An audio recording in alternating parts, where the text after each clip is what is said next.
Mga kalakbay, hindi muna tayo makakagaaro ngayon at ilang araw tayong nasa gitna ng dagat.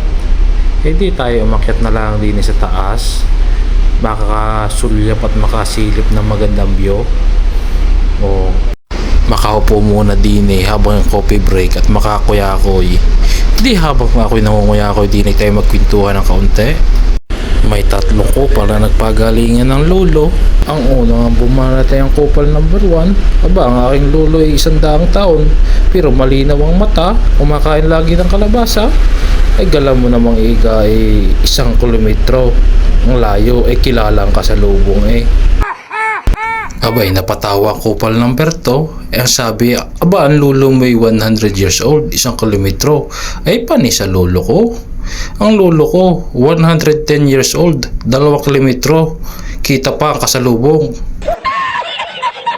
Ay di are, dumali na nga ang kupal number 3. Ay, ang hihina pala ng lolo nyo. Ang lolo ko, 69 years old, kalahating kilometro. Kita niya kung sino ang kasalubong. Ay di napatawa ang kupal number 1 at number 2. Aba, sa lolo ko 2 kilometro.